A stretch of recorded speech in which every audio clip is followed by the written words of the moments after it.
Olá, então, boa noite mais uma vez a todas.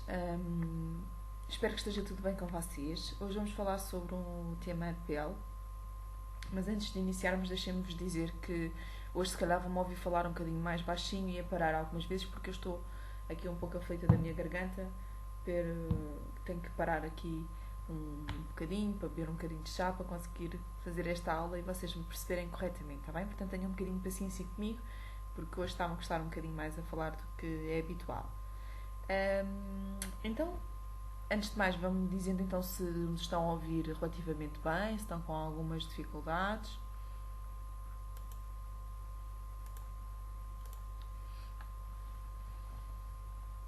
Ótimo.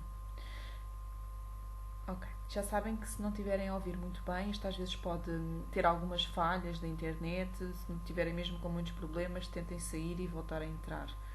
Ok? Estas são então as instruções para a aula virtual, para quem está a aceder pela primeira vez. Devem usar então esta caixa de chat aqui do lado esquerdo pela qual estamos a comunicar, caso vão tendo alguma dúvida ou para falarem mesmo entre vocês de alguma situação. Está bem? Dúvidas aqui na caixa de chat devem ser relacionadas com a temática que estamos a falar aqui, ok?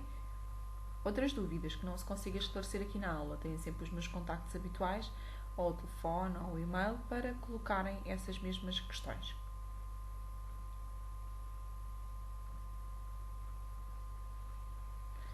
Alguma dúvida? Nenhuma dúvida acerca do acesso, não é? São poucas as alunas que estão a aceder agora pela primeira vez.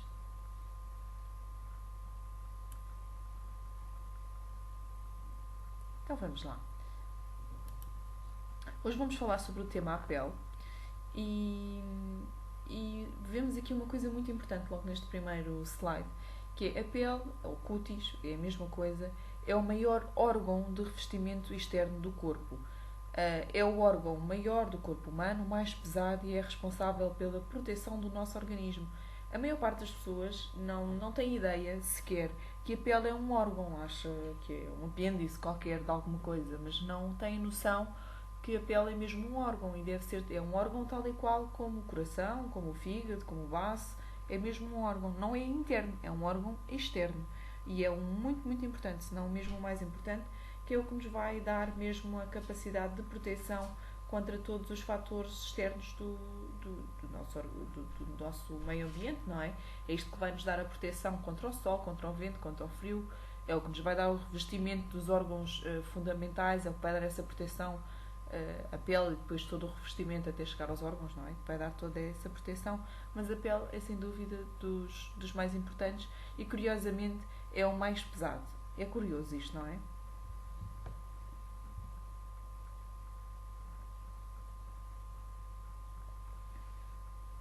Aliás, isto é uma das perguntas comuns naqueles programas tipo do Quem Quer Ser Milionário, qual é o maior órgão do corpo humano. Isto é uma das perguntas comuns, sair esta pergunta sobre a pele. A maior parte das pessoas erra, curiosamente, porque não têm noção ou não associam que a pele possa ser um órgão.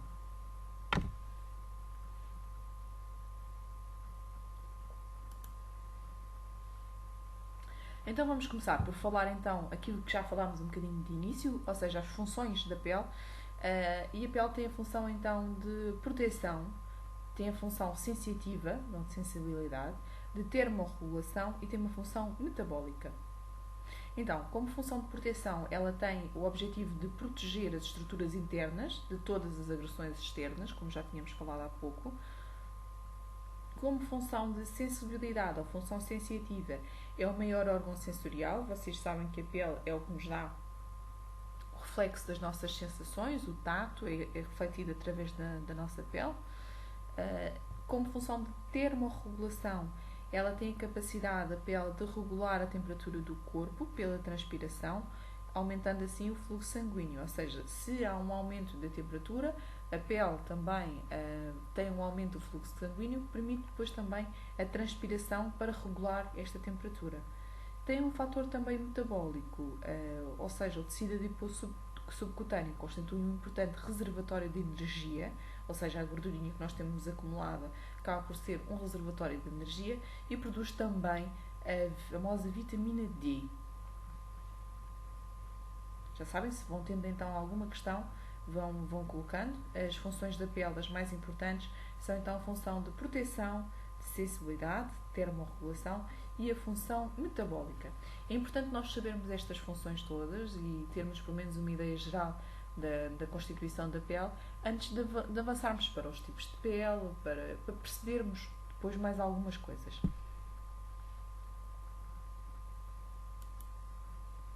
Então vamos lá. Vocês têm noção que existem vários tipos de pele, correto?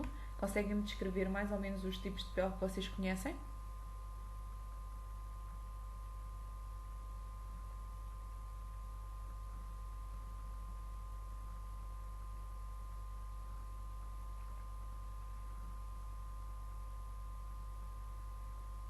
Estava a ver que ninguém falava no normal. Toda a gente diz seca, mista, oleosa.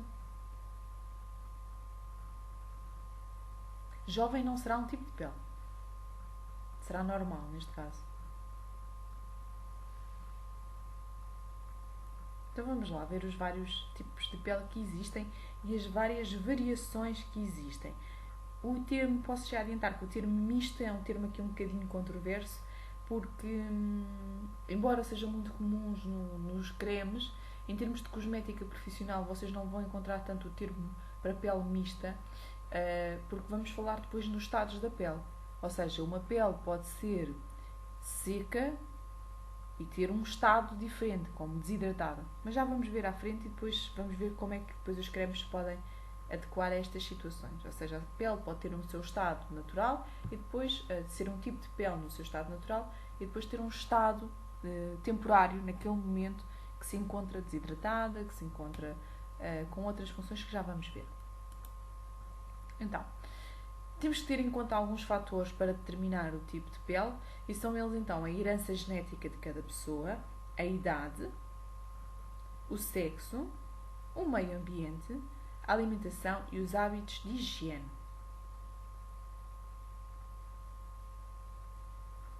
Portanto, como herança genética é obviamente aquilo que nós trazemos já nos nossos genes, que vem da nossa família. A idade vai ser importante aqui, peço desculpa, para determinar se temos uma pele jovem, se temos uma pele envelhecida. O sexo, obviamente, as mulheres normalmente têm uma pele mais fina e os homens têm uma pele mais resistente. O meio ambiente, aqui é importante sabermos também, uma pessoa, por exemplo, que viva no continente africano, normalmente tem uma pele também mais resistente pela permanência ao sol, assim como uma pessoa que viva no Antártico, ou seja, tem uma pele também mais resistente devido ao frio. O meio ambiente onde a pessoa trabalha, onde a pessoa se insere, também é determinante no tipo de pele que a pessoa tem. Os homens têm uma pele mais resistente, normalmente mais grossa, vulgarmente dita como mais grossa. Como eu estava a dizer, o meio ambiente tem aqui um fator importante na determinação do tipo de pele. E no meio ambiente falamos não só localmente inserido, como eu estava a dizer, ou seja, morar num lado ou morar no outro, mas também em termos profissionais. E há profissões que também podem ser determinantes para o estado e o tipo de pele da pessoa. A pessoa até pode ter um tipo de pele, mas depois devido à sua profissão e ao contacto com várias situações que podem também ser determinantes. Lembro-me assim de repente da situação das cozinheiras que estão sempre ou a maior parte do dia perante o vapor da cozinha e esse vapor também não é muito benéfico em termos da pele e pode aqui influenciar também. Temos também os hábitos alimentares, também influenciam o tipo de pele da pessoa e os hábitos de higiene.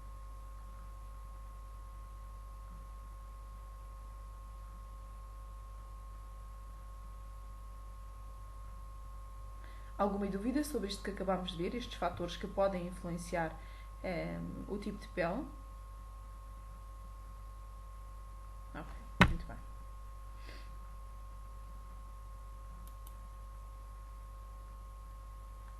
Então vamos lá ver. Então os tipos de pele, como vocês disseram e muito bem, houve pouca gente a referir a pele normal porque não é muito comum já, mas temos então uma pele oleosa, uma pele seca, uma pele mista, que é a famosa pele mista na zona T, e a pele normal.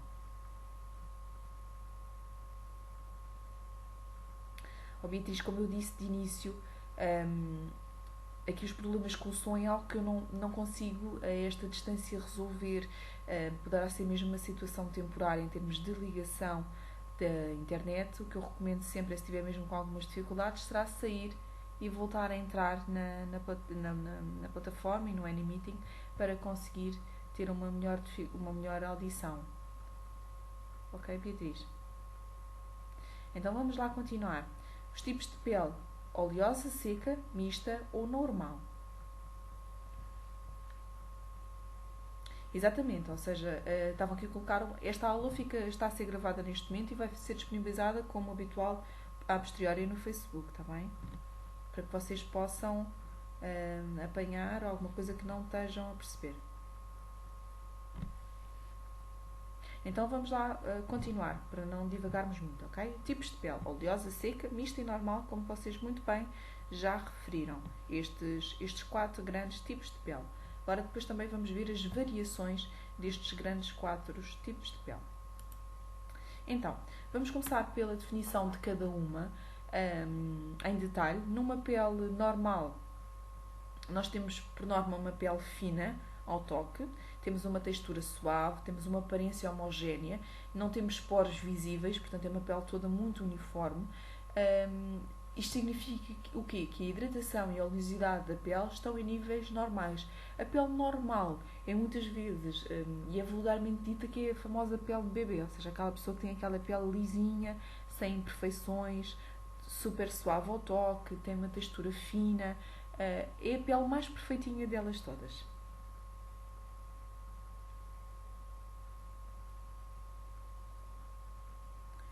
Conhecem alguém que tem este tipo de pele normal?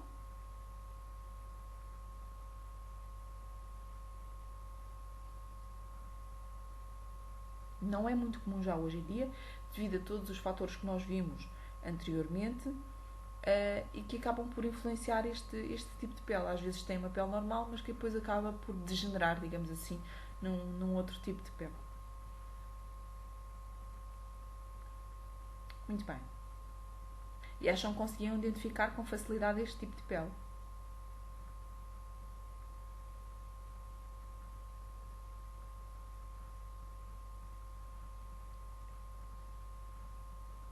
Fantástico. Fantástico ver uma pessoa com 60 anos e com uma pele normal não é de todo mesmo habitual. Então vamos lá continuar. Pele normal, não há dúvidas. Pele fina, aparência homogénea, poros poucos visíveis, textura suave e a hidratação e a oleosidade em níveis de produção normais. Já numa pele oleosa, vamos encontrar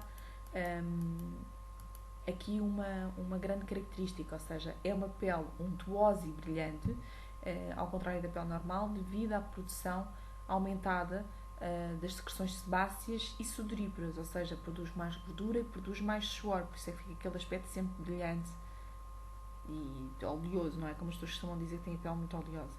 É uma pele mais espessa e a textura tem uma tendência a ser mais granulosa, não tão suave ao toque. Os orifícios polissebáceos estão dilatados, ou seja, os poros estão dilatados, e há tendência para uma obstrução folicular, os chamados comedões, que são nem mais nem menos que os pontos negros. Ok? Então, resumindo, é uma pele mais brilhante, mais untuosa, tem uma textura não tão suave, mais granulosa, digamos assim, e tem os poros mais abertos e tem uma tendência à obstrução desses mesmos poros. Respondendo aqui à questão da Lídia, ainda sobre o tipo de pele normal, a pele fina tem a ver com uma textura da pele. Não tem textura normal, não consigo compreender bem aqui a sua questão, Lídia. A pele fina tem mesmo a ver com o grau de espessura da pele.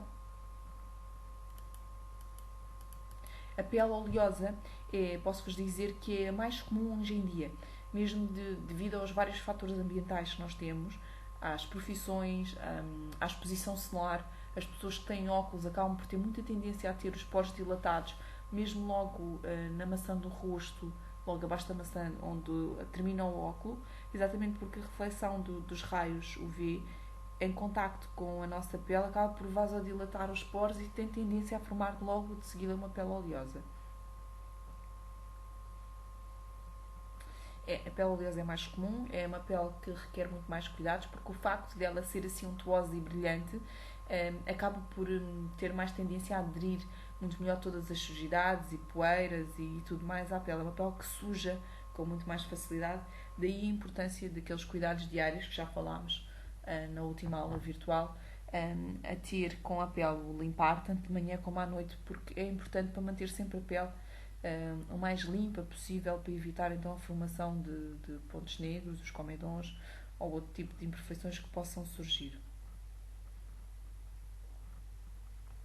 O acne às vezes é cíclico, ou seja, não tem que se ter acne apenas aos 18 anos. Há pessoas que têm acne devido a vários fatores, nomeadamente alimentares, quando comem determinadas coisas têm tendência a ter acne. Há muitas mulheres que têm acne pontual na altura da menstruação. Há pessoas que têm crises e ciclos de acne na vida adulta por algum distúrbio hormonal, seja nas costas, seja no pescoço, seja mesmo na face, também é possível. Há inúmeros fatores que podem desencadear aqui crises de acne que exijam mesmo tratamento médico, que não passe só por estes cuidados diários. Portanto, é uma pele mais oleosa, untuosa, não é? As secreções estão todas aumentadas, é uma pele mais espessa, os orifícios polissebáceos, ou seja, os poros estão mais abertos e tem mais tendência então a ser uma pele que tem mais imperfeições. Alguma dúvida sobre a pele oleosa?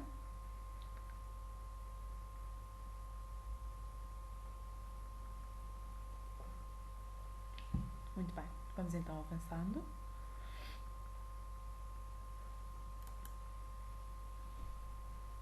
Então, agora vamos ver a pele seca. A pele seca é um bocadinho mais complicada.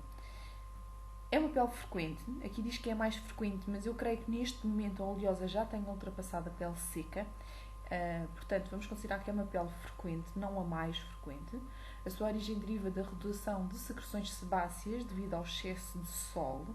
É volátil a irritações cutâneas, ou isto quer dizer o quê? Que é muito suscetível a irritações cutâneas causadas por sabões ou detergentes sintéticos. Deve evitar-se o excesso de radiações solares. Ok? Tem uma pele que tem muita tendência a fazer irritações, alergias a tudo e mais alguma coisa. Se a pessoa usa um shampoo com um cheiro mais ativo, sai do banho com a pele toda cheia de manchas vermelhas. É uma pele um bocadinho chata em termos de trabalho. A pele seca vamos dividi-la em dois grandes grupos.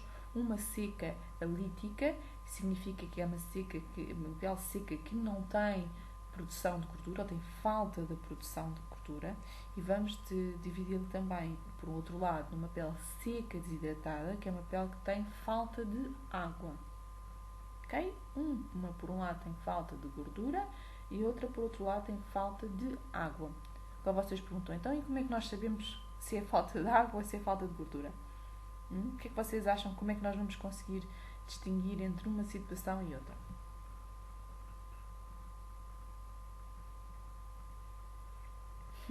Não, Flávia, por norma não terá falta das duas. Ou tem falta de uma ou tem falta de outra. Era mal demais ter falta das duas.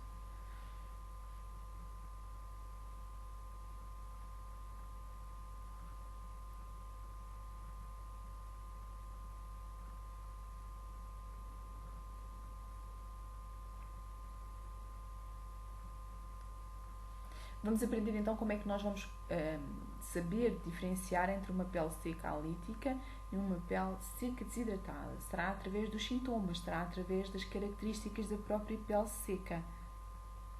Por exemplo, a prega vai ser um dos exemplos que vamos poder usar para tentar perceber, e são os sintomas, era isto que eu queria que vocês me dissessem, ou seja, como é que nós vamos conseguir diagnosticar? Será através dos sintomas que a pele nos mostrar, ou pelas características que a pele nos mostrar. Nós conseguimos diagnosticar que é uma pele seca, mas depois com determinadas características nós conseguimos identificar que é uma seca por falta de gordura, ou por outro lado uma seca por falta de água.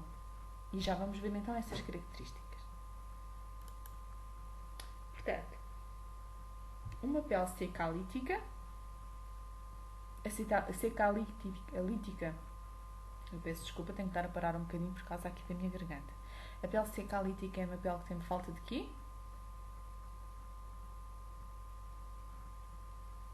Muito bem, muito bem. Estava só a ver se estavam atentas. Então, a pele seca com um estado alítico, ou seja, falta de gordura, ela é uma pele fina, como característica normal da pele seca, ela tem falta de brilho, tem falta de gordura, tem muita tendência a ter rugas e vermelhidões, é uma pele que tem muita tendência ao envelhecimento precoce, prematuro, é uma pele que as glândulas sebáceas estão a produzir insuficientemente. Também é possível que a pele esteja suscetível a algumas alterações consoante também a época do ano que nos encontramos, ok? De inverno ela pode ter uma tendência a ser mais uma coisa e de verão ser mais outra. Então, recordando aqui as características da pele seca alítica. É uma pele fina, que tem falta de brilho, falta de gordura, tem muita tendência a rugas e vermelhões, envelhece mais cedo e as glândulas sebáceas estão a produzir insuficientemente. Se tiverem alguma dúvida, podem ir colocando. Na pele seca desidratada, que tem então aqui falta de água, é também uma pele fina, é uma pele também irritável e com tendência a rugas e estrias de desidratação.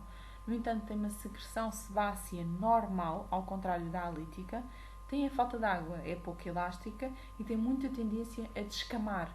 E é uma pele que nós conseguimos identificar facilmente porque as pessoas normalmente descrevem que ficam com a pele muito irritada quando estão no ar fresco, de inverno, ficam muito aflitas e têm muita tendência de pôr creme para evitar a descamação, que depois é consequência disso mesmo. Esta pele, se não for bem tratada, é uma pele que fica com um aspecto mesmo muito, muito mau.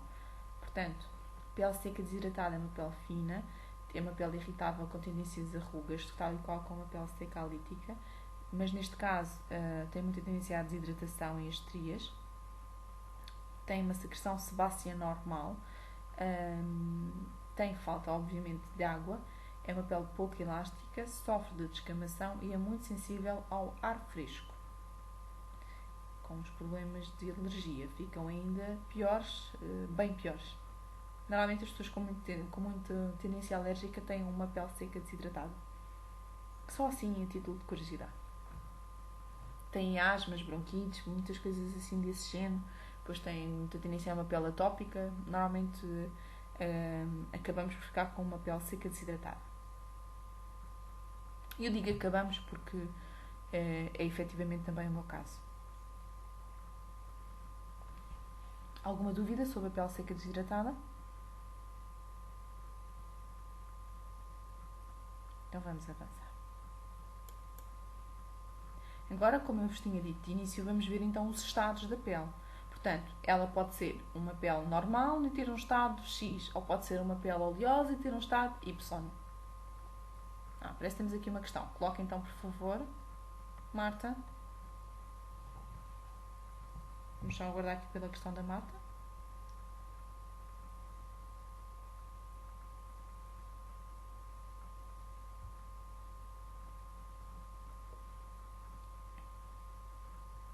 Não, a Marta por acaso colocou aqui uma questão importante. Diz, o tipo de pele é a nível de todo o corpo ou é só algumas áreas?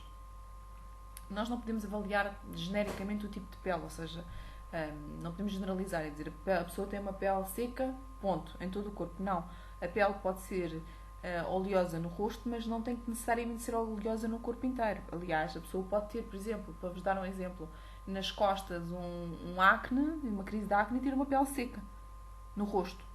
Portanto, as diversas áreas estão expostas ou estão mais resguardadas umas áreas logo que têm uma pele mais sensível, mais delicada, as áreas mais expostas normalmente são áreas mais resistentes, portanto a pele do corpo não pode ser avaliada na sua totalidade. Aqui quando falamos no tipo de pele estamos a focar-nos muito no tipo de pele no rosto.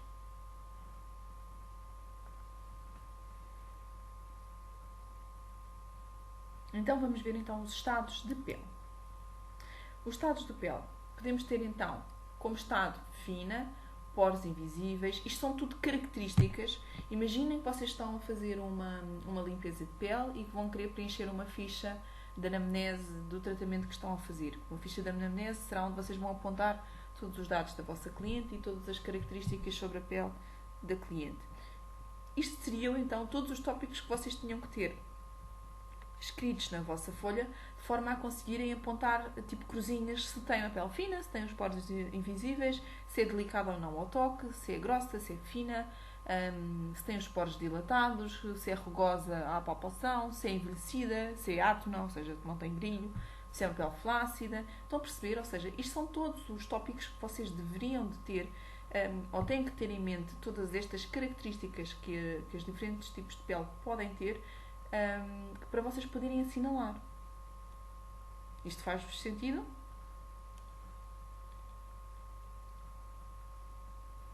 Ok.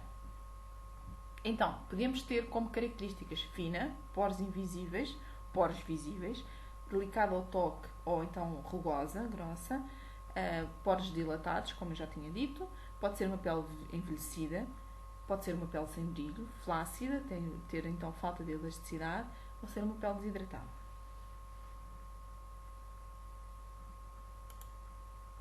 Portanto, os estados da pele. Quando nós encontramos uma pele desidratada, num geral, e imaginem, vocês podem ter uma pele oleosa e ser uma pele desidratada na mesma. Ok? Porque oleosa significa o quê? Que nós temos um aumento do quê? Da produção de quê? Conseguem-me dizer? Da gordura. Exatamente. Portanto, temos um aumento das produções da glândula sebácea. Aumento da gordura que está aumentada. É fundamental. As avaliações antes dos tratamentos são... E realmente é uma questão que eu devia ter começado logo por aí. Nós, quando falamos nos diversos tipos de pele e estados de pele, isto vai ser muito importante. E depois eu vou-vos dar aqui também uma ferramenta no final para que vocês possam trabalhar e para conhecerem os diferentes tipos de peles das vossas clientes e uma coisa que vocês podem fazer sem gastar muito dinheiro, mas depois eu explico-vos melhor no final. É muito importante vocês realmente conhecerem bem a pele antes de prescreverem qualquer tipo de tratamento, senão não faz sentido vocês conseguirem fazer uma prescrição sem saberem o que é que estão a fazer. Portanto, a avaliação é fundamental antes de qualquer tratamento, assim como é fundamental o diagnóstico antes de qualquer tratamento do corpo. Portanto, retomando aqui onde ficámos. Como uma pele desidratada, numa pele que esteja com estado desidratada, é uma pele que tem uma secreção sebácea normal, é pouco elástica, é uma pele fina, tem falta, obviamente, de água, tem tendência a sofrer descamação, como já vimos nas características da pele seca desidratada, é sensível ao ar fresco, é irritável, com tendências a rugas e estrias de descamação e é, por norma, uma pele fina. Agora vocês perguntam, por exemplo, temos uma pele seca, ela precisa de ser desidratada em todas as áreas do rosto? Não, ela pode estar desidratada localizadamente em algumas áreas. Assim como pode ser oleosa e estar desidratada em determinadas áreas.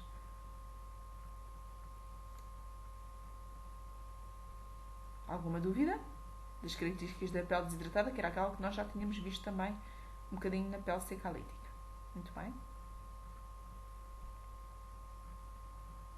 Quando temos, por exemplo, uma pele desvitalizada, estamos perante um estado irreversível, ou seja, raramente conseguimos reverter uma pele desvitalizada, que é uma pele que já não tem muita vida, é uma pele envelhecida e é uma pele flácida e com rugas. Uma pele desvitalizada será uma pele de uma senhora de 75 anos.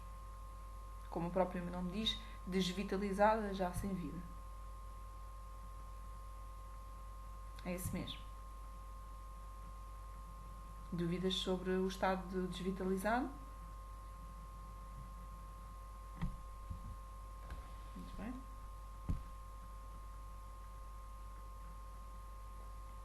Uma pele asfixiada é também um estado muito, muito comum. É uma pele que pode ter sido submetida a tratamentos agressivos, pode ter sido anteriormente uma pele oleosa, mas com uma textura de seca. Isto quer dizer o quê? É uma pele que os poros são finos, ou seja, não tem poros muito dilatados, mas no entanto a produção da gordura está aumentada. O que significa o quê? Quando a pele quer libertar esta gordura que está a produzir em excesso, não consegue.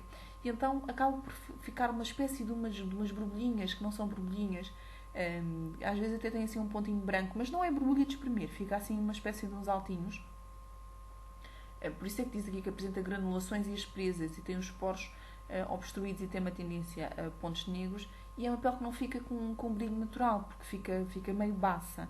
Portanto, tem um aspecto assim meio granulado. Há muitas pessoas que fazem assim, parece uma espécie de uns microquistezinhos que ficam. Sim, são uma espécie são pontos de gordura, isso é exatamente isso que eu estava a dizer. Ou seja, é a pele que está a produzir, mas depois os poros não estão suficientemente abertos para os expelir, então ficam ali essa obstrução. Fiz-me explicar ou é um pouco confuso?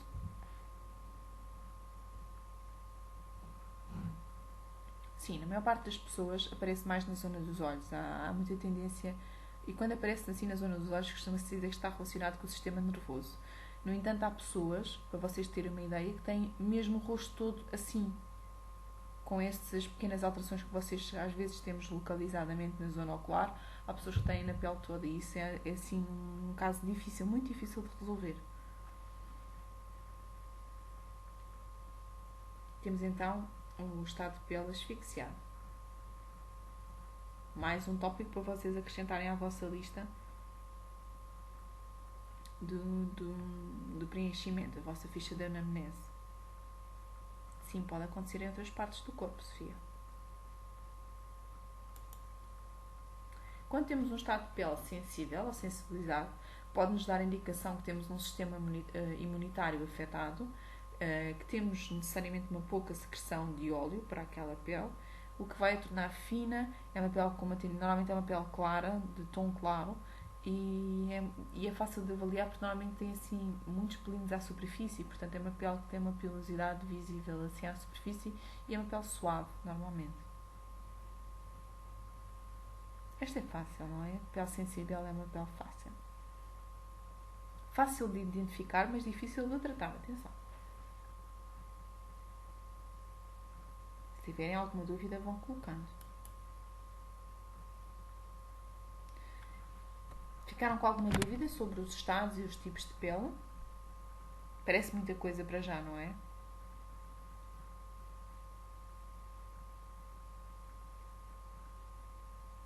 Pronto, eu vou tentando falar com calma, depois vocês têm sempre a hipótese de rever a aula e se ficarem com algumas dúvidas, podem depois me contactar. Todos estes, sim, respondendo aqui à questão da Flávia, se pergunta se a pele pode ser asfixiada e sensível ao mesmo tempo. Como eu disse, pode ser uma pele sensível e estar asfixiada numa determinada área. Não vai encontrar estas características na pele, no rosto todo, na face toda, não vai ser toda asfixiada e toda sensível. Vamos falar então nas lesões da pele. Isto são imagens de algumas das lesões comuns que podem aparecer na pele.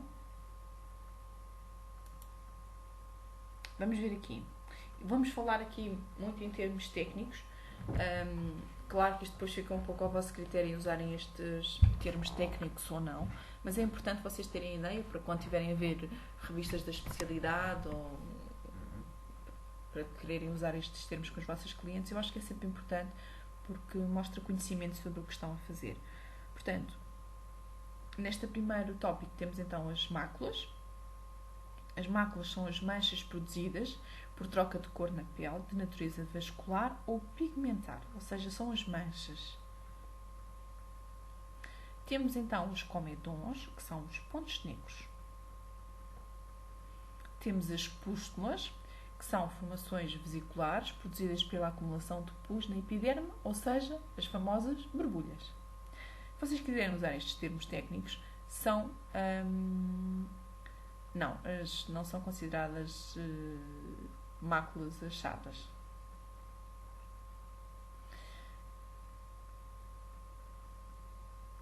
Temos então as famosas borbulhas, que são chamadas em termos técnicos de pústulas.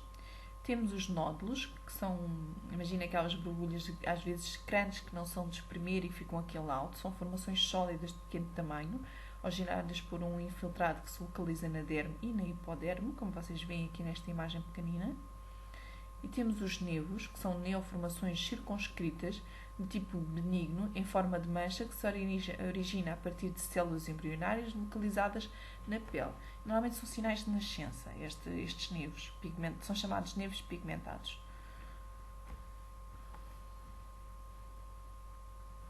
Alguma dúvida sobre estes termos mais técnicos?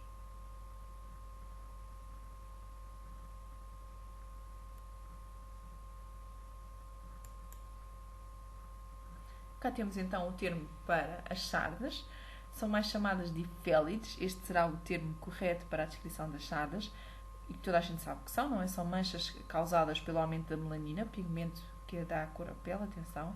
Existe uma tendência familiar e surgem principalmente nas pessoas de pele clara, fototipo 1 e 2, e nas pessoas ruivas. São causadas pela exposição continuada da pele ao sol e tendem a escurecer mais durante o verão.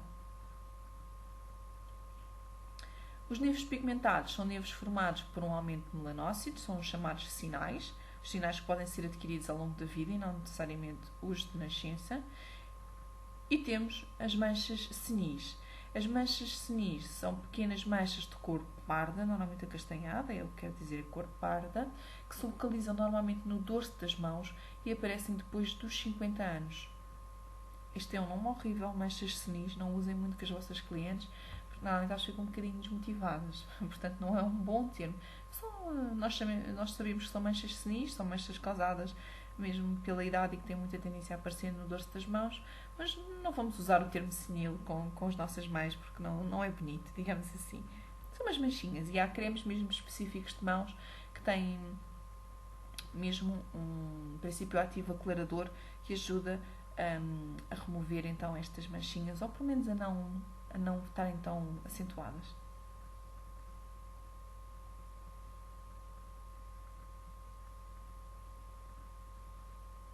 Qual é a sua dúvida, Lídia? Será que nos consegue colocar a sua dúvida para nós não estarmos... o que é que não conseguiu compreender muito bem? Entretanto, para os outros colegas, têm aqui alguma dúvida sobre as famosas sardas ou ifélides, os nervos e as manchas senis?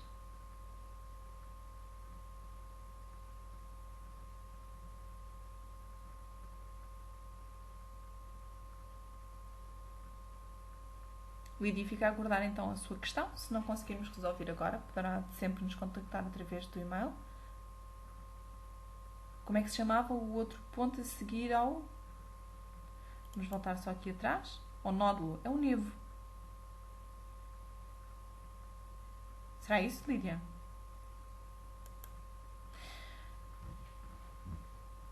Os nervos pigmentados podem surgir, obviamente, os sinais, e isto está muito em voga, infelizmente, atualmente, devido aos carcinomas, aos cancros de pele.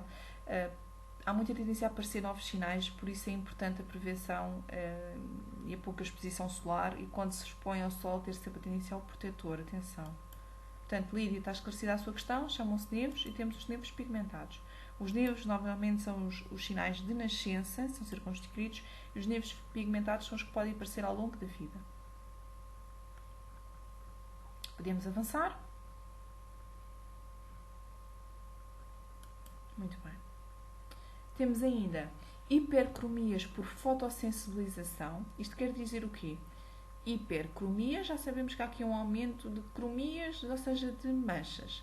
Estas manchas hiperpigmentadas são provocadas pela exposição solar, secundariamente a uma sensibilização da pele originada com alguma substância como medicamentos. E pronto, imaginem, há umas pílulas mais fortes, como por exemplo a Diane 35, que é ótima para causar manchas na pele. Portanto, se quiserem ficar com manchas, podem tomar este tipo de pílula. Acabam por ter uma tendência de sensibilização, por um lado, na melanina, e há aqui um estímulo da produção da mesma quando isto não quer dizer que aconteça a toda a gente, atenção, mas há alguma tendência para que isto aconteça. Isto também pode acontecer, estas situações de fotossensibilização, quando, por exemplo, o quê? A pessoa faz um tratamento de fotodepilação e depois vai expor ao sol. Então vai ficar com uma mancha, claro que sim. Ótimo. Temos então como alterações de pigmentação, ou seja, as discromias, alterações aqui da pigmentação, o colasma, que são o aparecimento de manchas de cor café com leite, são muito semelhantes às hipercromias, mas têm localizações mais específicas, como a fronte, ou seja, a zona da testa, o dorso do nariz, o lábio superior, assim na zona mesmo do buço, a zona do queixo e o orbicular dos olhos. O colasma é muito comum na gravidez. Por isso é que há aqui uma diferenciação entre um tipo e o outro. É o chamado PAN.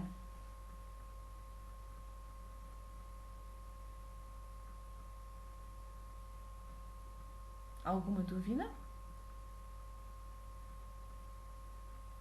Sim, sim.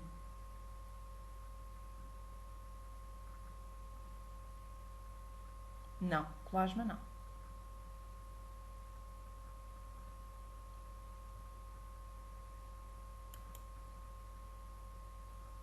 Ficou alguma dúvida então sobre estas alterações da pigmentação?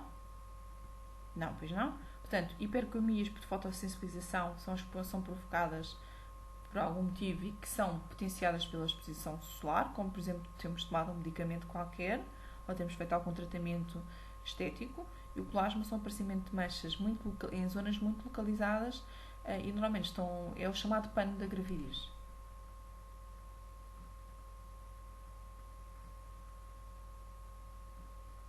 Pois, é muito comum. Vamos então avançar. Agora vamos falar o contrário, ou seja, falámos nas hipercromias, agora vamos falar nas hipocromias. Isto significa o quê? Que há uma diminuição ou uma ausência de produção de melanina, que é a substância que nos vai dar então a cor da nossa pele. Okay? Temos, e aqui são duas situações bastante complicadas, uma que é o vitiligo, são manchas acrómicas circunscritas, podem aparecer simetricamente em zonas como as mãos, antebraços, cotovelos, cara e pescoço, como vimos aqui na primeira imagem, que é aquilo que dizem que tinha o Michael Jackson e que foi necessariamente ir ficando branco ao longo da vida dele. Consta, não sei se é verdade, se não, mas é isso que consta. Isto só para vocês terem um bom exemplo para conseguirem perceber. É uma situação muito chata, é terrível, não tem assim um tratamento muito eficaz e normalmente quando as pessoas, e tem aqui uma forte ligação à parte psicológica, ou seja, quando a pessoa se enerva, isto tem tendência sempre a piorar.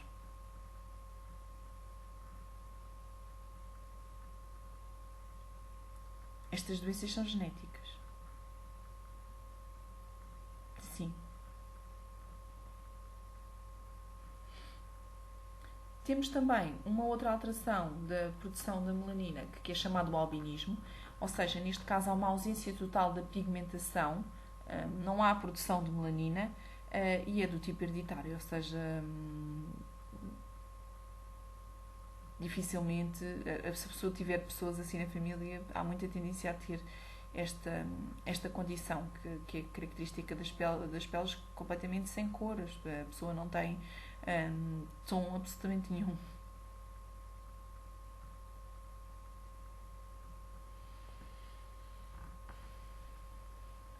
Não, o albinismo não tem cura. E o vitiligo, há alguns tratamentos, mas acho que ainda nada assim eficaz. Isto, obviamente, não são indicações de fator estético, nós não temos aqui competência para tratar este tipo de doenças, mas é importante vocês terem conhecimento sobre elas porque pode efetivamente aparecer algumas situações no vosso gabinete e é importante vocês terem essa percepção. Portanto, vitiligo e albinismo são nomes importantes a reter.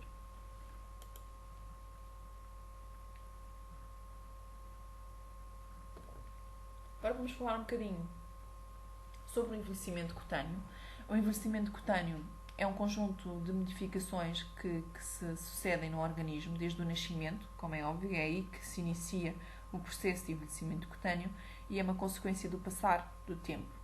É um processo fisiológico que pode ser acelerado por fatores internos, como por exemplo pela má nutrição e por certas doenças também. Os fatores externos e ambientais, como o sol, o vento e o frio, também têm um fator bastante importante no envelhecimento cutâneo. Portanto, a pele pode ter uma tendência a envelhecer mais rapidamente quando provocada por fatores internos como a má nutrição ou alguma doença, ou por fatores externos, ambientais, como o sol, o vento ou o frio. Mas já sabemos que mais cedo ou mais tarde este será, obviamente, um processo natural. Respondendo só aqui à questão da Carla ainda relativa ao albinismo, às alterações da pigmentação, pode fazer sempre uma maquilhagem em qualquer um destes tipos de pele que nós vimos anteriormente. Não é condição para não fazer maquilhagem.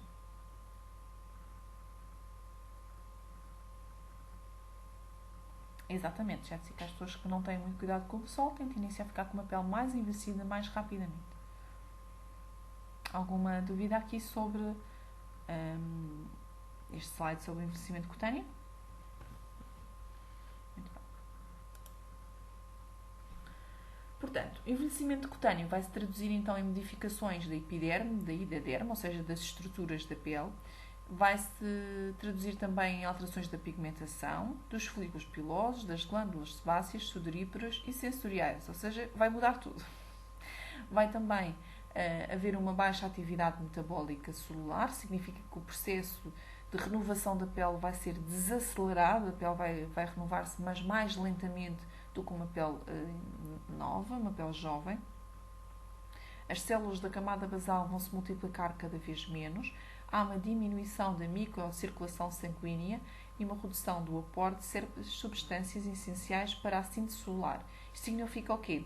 Que a pele vai desacelerar o seu processo natural de reorganização celular e de capacidade até de absorver novos nutrientes, o que não é propriamente uma coisa fantástica de acontecer. Ou seja, fica tudo alterado, as estruturas começam a ficar menos compactas, menos densas, começam a ficar mais moles e a pele não regenera com tanta facilidade, nem recebe tão bem determinadas substâncias. Imaginem isto, por exemplo, a uma uva. A uva, quando está jovem, não é? Quando está nova, está assim rijinha, a pele está toda lisinha, e quando começa a uva a ficar envelhecida, ela começa a ficar cada vez mais murchinha. É isto que acontece por dentro da nossa pele. Não é muito positivo, não é uma imagem muito bonita de se ver. Alguma dúvida aqui sobre o envelhecimento cutâneo? Isto faz-vos sentido? A uva é uma imagem deprimente, mas é ótima. Portanto, numa pele envelhecida, nós vamos necessariamente encontrar as famosas rugas. E o que é que são estas rugas? São sulcos que aparecem na pele como consequência do envelhecimento. Há uma perda de flexibilidade dos estratos superficiais do epiderme por falta de hidratação nas camadas mais profundas da pele. Isto é um processo, lá está, fisiológico que acontece de dentro para fora e que é muito difícil de reverter. Portanto, há também uma solidificação, um aumento da rigidez do colagênio e da elastina e há um despegamento entre a derme e a epiderme, originando expressões cada vez mais profundas marcadas pelos movimentos musculares. Isto aqui, basicamente, é uma explicação de como é que se dá a formação da ruga. Sim, existem rugas de expressão que depois, mais tarde, podem se tornar mesmo em rugas definitivas.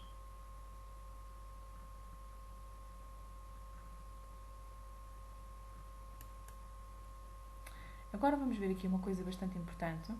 Ficaram com alguma dúvida acerca das rugas? Peço desculpa, não perguntei. Não. Muito bem.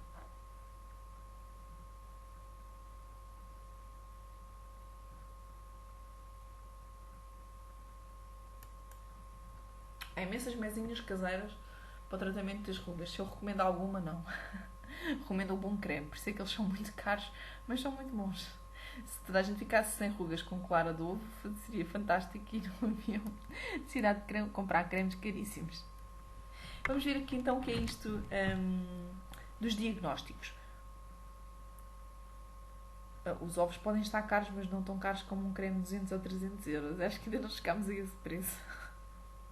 Portanto, vamos lá ver. Os diagnósticos vão ser importantes, e quando nós falamos aqui em tratamentos faciais, para avaliação do estado e do tipo da pele. Isto é importante para quê? Para vocês conseguirem recomendar um tratamento correto para a cliente, para vocês conseguirem cativar até a vossa cliente. E vocês perguntam, mas cativar com diagnóstico? Sim. Imaginem, vocês estão a abrir um espaço ou estão a iniciar a trabalhar num espaço. Vocês podem, por exemplo, oferecer diagnósticos faciais, que é uma coisa que já vamos ver aqui o passo a passo como fazer, relativamente simples e que tem relativamente pouco gasto em termos de materiais, mas que é o suficiente para vocês conseguirem fazer uma boa avaliação do tipo e do estado da pele e depois conseguirem fazer logo uma prescrição de um tratamento ou vender um creme como consequência desse mesmo diagnóstico. Ou seja, é um bom cartão de boas-vindas para vocês iniciarem uma cliente ou para cativarem uma cliente. É uma boa oferta para um voucher, para um vale de desconto, por exemplo. Exatamente, e os diagnósticos até podem ser pagos, e há muita gente que os cobra, mas ao oferecer alguma coisa, um diagnóstico é sempre uma coisa muito positiva para oferecer, porque nem que seja para dar uma amostra, para a pessoa ficar a conhecer um creme, porque depois a seguir já vai se calhar comprá-lo. Ou seja, é uma boa ferramenta do ponto de vista comercial para vocês usarem. Vamos ver então como é que se faz um diagnóstico neste contexto. Devemos, obviamente, fazer uma preparação da sala, verificar atempadamente as condições, limpeza, velas, música, toalha e temperatura, portanto, estas condições básicas que nós queremos que estejam sempre corretas. Certificarmos, obviamente, se temos todos os produtos e descartáveis necessários. Ligar e repor toalhas aqui no forno das Oshiburis. O forno das Oshiburis, para quem tenha, é um forninho mesmo específico para aquecer as toalhinhas, que podem ser usadas para substituição das esponjas que se usa para tirar as máscaras. São toalhinhas pequeninas de rosto que são molhadas e postas nesses forninhos para aquecer. E para fazermos estes diagnósticos vamos necessitar o quê? De um leite de limpeza, de um tónico, de um esfoliante e de um creme final. Tudo é o que vamos precisar. Portanto, não é assim muita coisa. Portanto, obviamente temos aqui algum gasto de produto, mas não é assim tanto quanto isso. E se conseguirmos vender um creme ou se conseguirmos vender um tratamento a seguir, já é fantástica esta nossa oferta e compensa-nos largamente.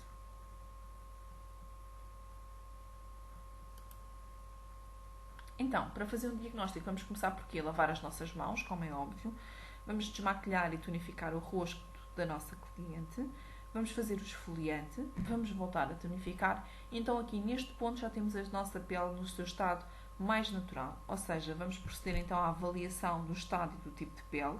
E aqui convém vocês terem a vossa ficha de rosto com todos estes dados e estas características que nós vimos. Isto nos vossos manuais. Atenção, para quem ainda não estudou, vai encontrar depois alguns exemplos de fichas de tratamento de rosto, para vocês terem uma base para onde se guiar quando vão fazer estas avaliações, e ter também um creme final. Depois desta avaliação, vocês já conseguem dizer, olha, tem um tipo de pele seca desidratada, recomendo que faça para já uma limpeza de pele, ou recomendo que use o creme X ou o creme Y, e depois vocês podem sempre ir canalizando para aquilo que têm no vosso espaço para vender, ou para o tratamento que vocês estão a publicitar naquele momento. Portanto, é uma excelente ferramenta quando a cliente está deitada, está nas nossas mãos, está à mercê da nossa opinião, é uma excelente ferramenta de venda. Portanto, é fantástico usarem esta argumentação logo aí. E devemos finalizar então com o creme final e com uma massagem suave. De preferência, se é o creme que nós queremos que ela compre, devemos então usar logo esse creme para finalizar. Estão-me a ouvir agora? Há aqui algumas alunas que disseram que me deixaram de ouvir. Ok, deve ter sido provisório então. Estávamos a falar então, eu vou voltar só um bocadinho atrás. Na fase em que devemos fazer então a avaliação, será depois então de esfoliar e tonificar, que é quando a pele está no seu estado mais natural. Devemos proceder então nessa altura ao tratamento, à avaliação do estado e do tipo de pele. Atenção que nesta fase é a fase mais importante para fazermos o nosso diagnóstico e aconselhamento sobre o que é que nós queremos vender ou propor como tratamento para que a nossa cliente faça. E é uma excelente arma ao nosso dispor, porque a cliente está nas nossas mãos, está mais fragilizada, digamos assim, e está mais vulnerável, está mais atenta àquilo que nós estamos a dizer e vai levar isso em consideração. Portanto, é uma excelente forma, uma excelente altura para conseguir fazer uma boa venda, será nesta fase. E finalizamos então esta avaliação com a aplicação do creme com uma massagem suave. Se vocês quiserem vender um creme, se conseguirem finalizar com esse mesmo creme que pretendem vender, será ótimo, porque assim a cliente fica com uma ideia já como é que funciona o creme e normalmente ficam muito contentes quando podem levar o creme que acabaram por aplicar em gabinete. Atenção que há clientes que usam sempre maquilhagem, vocês podem finalizar estes diagnósticos também com uma maquilhagem bastante simples para a cliente não sair do vosso espaço de cada lavada, digamos assim, que há clientes que não gostam nada. Portanto, como vocês veem, os diagnósticos são ferramentas simples para vocês usarem no dia a dia para dar a conhecer os vossos trabalhos aos clientes, para fazerem a divulgação do espaço, para tentarem vender mais uns produtos, para fazer um chamariz, só para fazer uma avaliação. São excelentes ferramentas que vocês podem usar, portanto, como objetivos o diagnóstico, que será aqui o principal objetivo do tipo de pele. Vamos também ter como objetivo o aconselhamento de produtos que se deve usar em casa e devemos ter então como objetivo a divulgação de tratamentos que se fazem no vosso espaço e a venda de produtos e serviços. Claro que sim, estes diagnósticos podem ser feitos a homens e a mulheres. A esfoliação é feita com as nossas mãos, sim, mas isso depois vocês vão estudar em detalhe nos manuais como fazer as esfoliações, também os diversos tipos de esfoliante. Isto é só para terem uma ideia geral. Ok? Não ficou dúvidas sobre os objetivos dos diagnósticos, pois não? E da restante aula toda, dos tipos de pele, dos estados de pele, tudo aquilo que nós vimos até agora. O que é que vos pareceu? Digam-me coisas.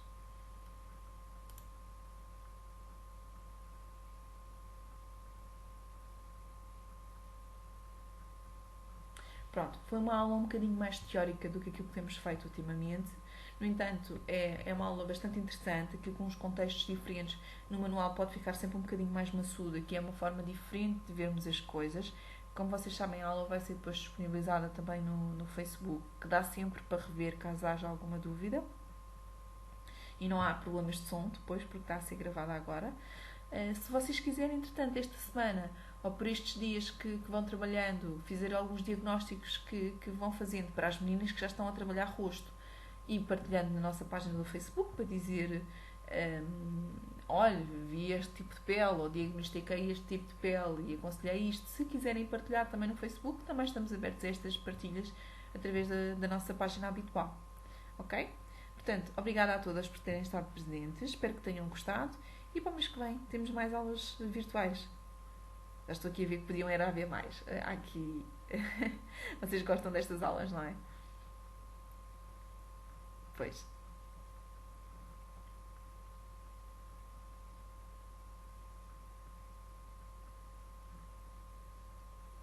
Obrigada a todas então.